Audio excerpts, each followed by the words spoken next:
Pleasure to introduce to you John Deutch. John Deutch is a professor at the Massachusetts Institute of Technology since 1970. He's served as chairman of the Department of Chemistry, dean of science, and provost. He's also had significant government positions throughout his career, including at the U.S. Department of Energy as Director of Energy Research, Acting Assistant Secretary for Energy Technology, and Undersecretary of the Department. In May 1995, he was sworn in as Director of Central Intelligence following a unanimous vote in the Senate. In this position, he was head of all foreign intelligence agencies in the US and directed the CIA. He also served as Deputy Secretary of Defense. Professor John Deutsch's talk is entitled, "We Need to Change How the United States Manages Climate Affairs." And with that, I'll pass it off to you, Professor Deutsch.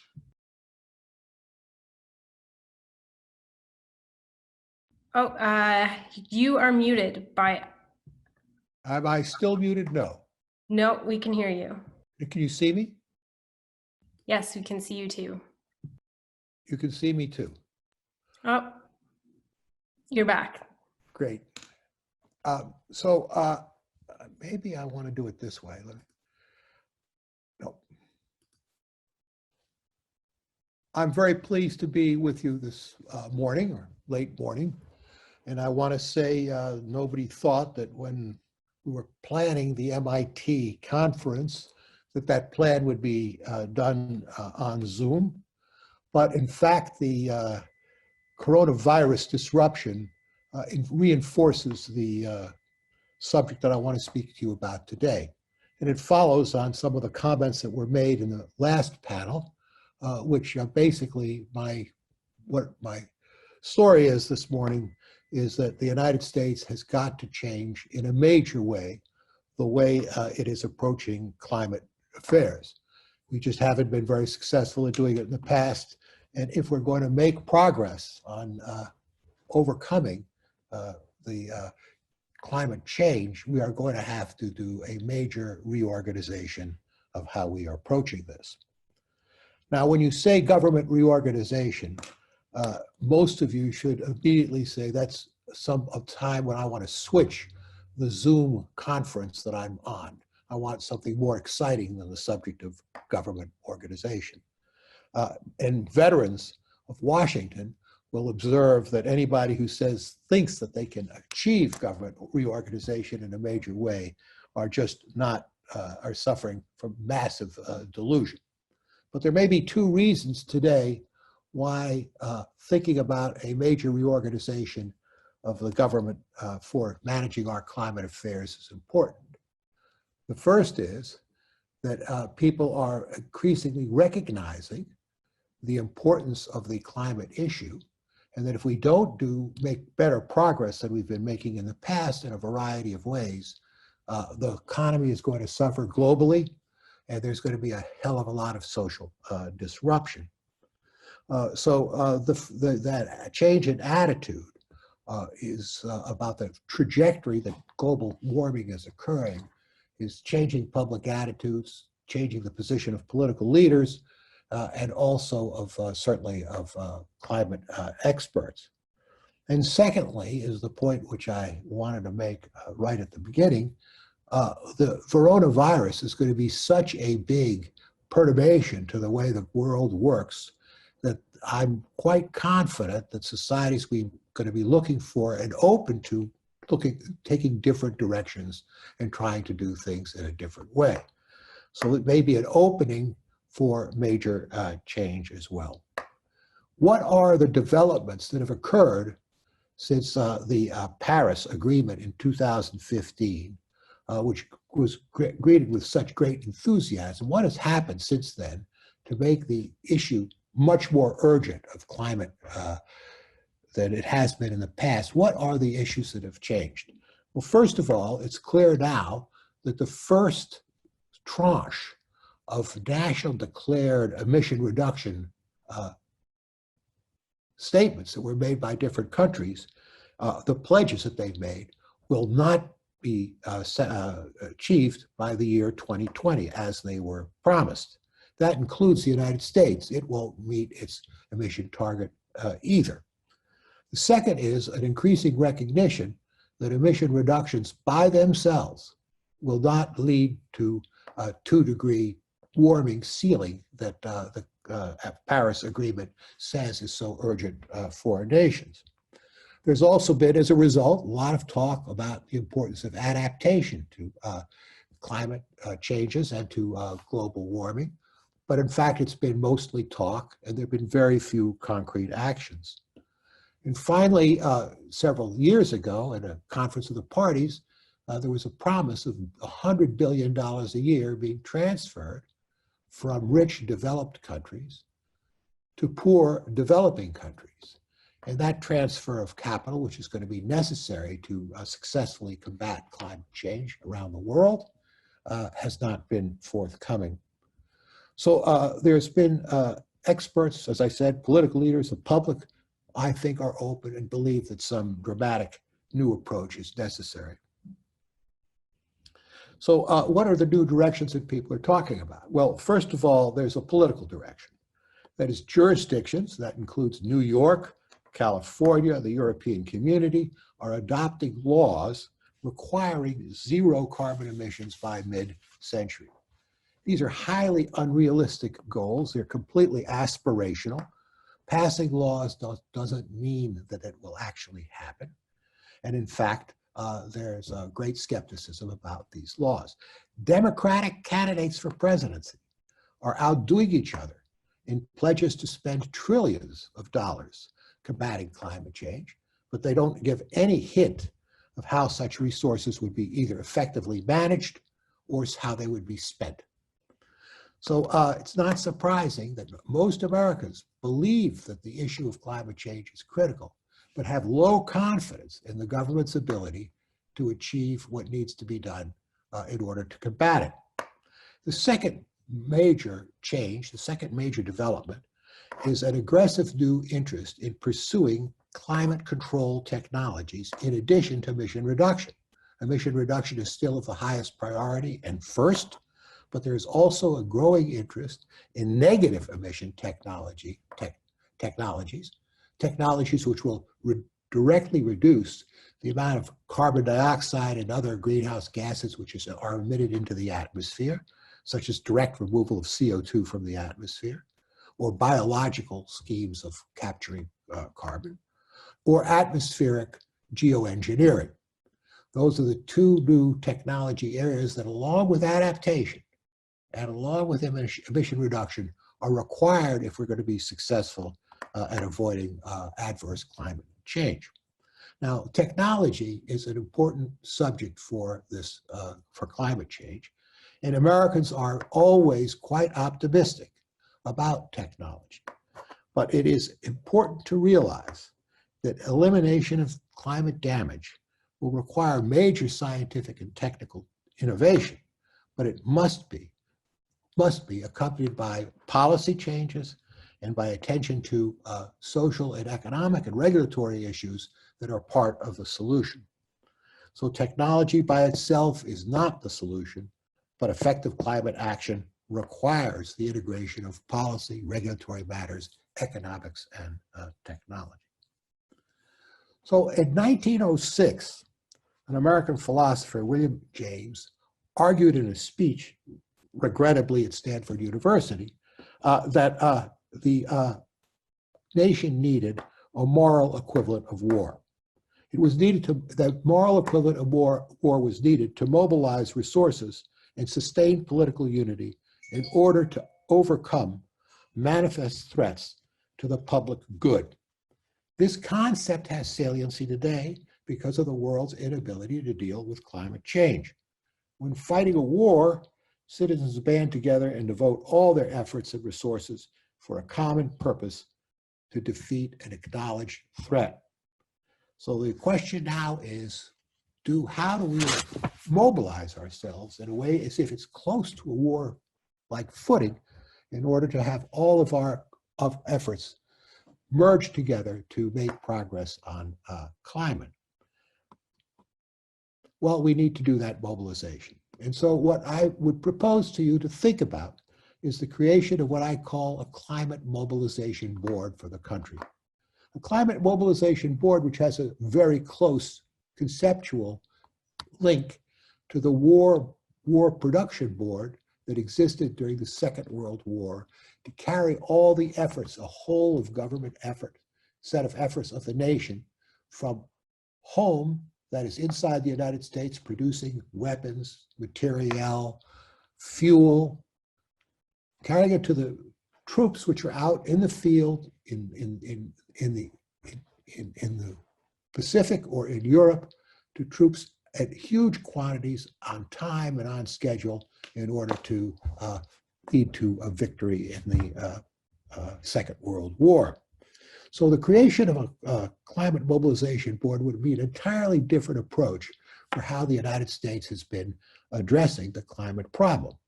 The mission of the Climate Mobilization Board would be to create a continuously updated plan, multi-year plan, for limiting climate change, both in legislative and in innovation programs. They would be asked to accept multi-year appropriations from Congress, not annual appropriations as there is now, from a single, hopefully a single joint committee of the House and Senate to enable them to carry out the functions, the projects that would be important to climate change. What are some examples? These functions with carbon capture and sequestration is one. Continuing to increase the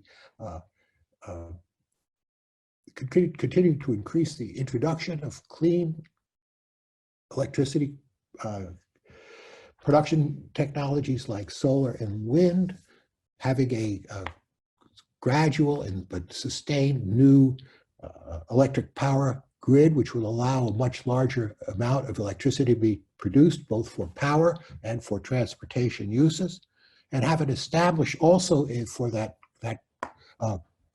Climate Mobilization Board an independent planning and evaluation process so it knew what it was doing. The board would not, it would have the authority, it would have the responsibility, it would have the resources and the legislative leadership to get matters done, but it would not carry them out themselves. It would go to the existing executive branch agencies, agriculture, energy, transportation, to get them to execute the projects that they were decided upon.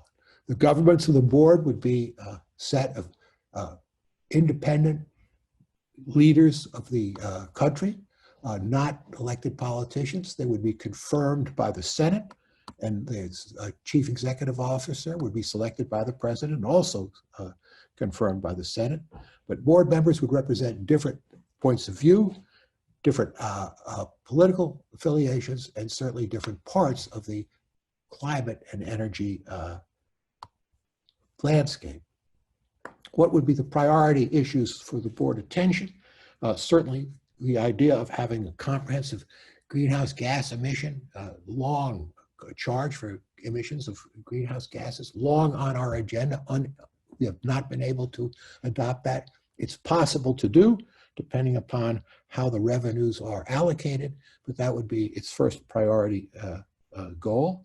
It would have as a goal a policy direction to get rid of the patchwork quilt of frequently conflicting regulations of federal and state authorities and regional authorities. It's not going to work over the long haul. You have to have an integrated U.S. Approach to climate control, if not a North American approach. The third, it would be to set the goals and the agenda for the innovation that is required and the policy the policy framework within which it take place. Might also very well would be sensible to implement the Climate Mobilization Board in a phased way. The first phase would be forming the board presenting a coherent multi-year plan for public debate, and congressional approval before undertaking projects. Its annual budget would be, if there's an interest in understanding how I get to this number, like $40 billion a year. That's three times the amount that we're currently spending on climate, let's say in the United States, but a very small fraction of what the discounted damages are that we would anticipate if we exceed the 2 degree target. So it's an important way to go to change the direction of how we've been approaching climate in this country. So let me read a very brief summary of what I was hoping that I would share with you today. The world on its current course will experience serious climate damage. Present efforts to limit these damages are inadequate. The alternative is to adopt an entirely new way to address how climate policies and programs are crafted and implemented. Such change requires political will, economic adjustment, a technology focus that resembles the resolve that a nation shows when fighting a war. The majority of political leaders and policy experts will judge such a change is impossible to achieve, in which case there's little chance of avoiding an outcome of serious climate damage that will impose enormous economic costs and social disruption, particularly on poor developing nations in Asia and Africa. It will create great dislocation. Idealists will continue to hold out and hope, and pragmatists will continue to grumble, but comfortable human life on Earth is at risk. Might it not be better to reach out for a major change? Thank you very much for listening to me. As I say, it's a heavy message, but I think it's a realistic message. We cannot continue to pretend that the pace we're going at now, whether it's in policy matters or in technology matters, innovation matters, whether it's in the developed world or the developing world, is sufficient to avoid the very severe disruption that will be caused by climate change. Thank you. And I'm happy to answer any questions on any subjects that are of interest to you.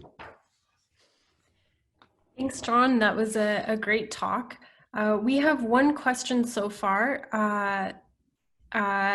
So Mark Flinger asks, are you actively working this plan with anyone in the government? This is what we need. Thank you very much. You see, this is the current administration in Washington. It's not the church I go to. I'm really a member of Democratic administrations. I certainly do talk to many of the former leaders and leaders in the Democratic Party, but not in the current government today. The second question is from Munir Azam. He says that your viewpoint is exceedingly important and compelling. Have you put this in writing, and do we have your permission to share this on our website?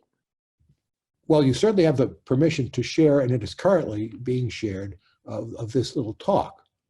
And yes, I have put it to writing, and I've spoken about it with several of my friends. Most of them who tell me it's hopeless. And so until I find a way to ignite some interest, or to find a set of people who are sufficiently concerned and think it's the only solution, that is to make this change. I mean, you can't imagine, currently the situation is there are, what, 14, 15 committees in Congress fiddling around with different aspects of the environment, climate, and energy problems.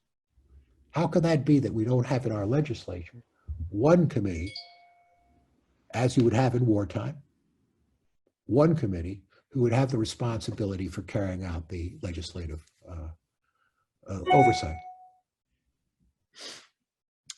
So I'll ask the last question since we're running up on time. Pew Research Center says 67% of Democrats and Democrat-leaning independents said dealing with the global climate change should be a top priority, compared to 21% of Republicans and Republican-leaning independents. a 46-point gap. How can any progress take place with these numbers?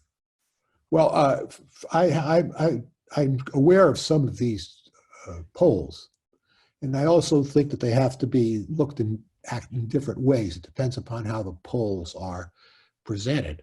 A person who's on this issue of energy attitudes and climate attitudes, whose opinion I trust very much, is Steve Ansalabaher, a former professor at MIT, now regrettably a professor at Harvard, who asks the questions in many different ways and gets answers that give different insight on what public attitudes are.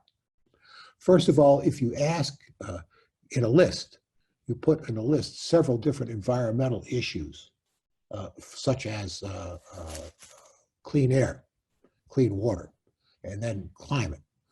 The ranking of climate in that list of environmental issues and public issues falls quite significantly.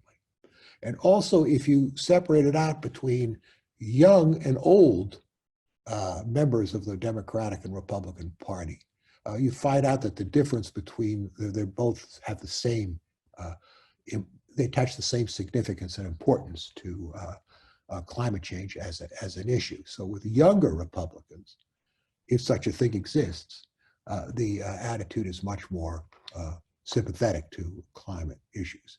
And I also think that there is a narrowing between the difference in the attitudes of men and women towards climate issues. So I think the general trend is one where the public is much more concerned, in other countries, much more concerned.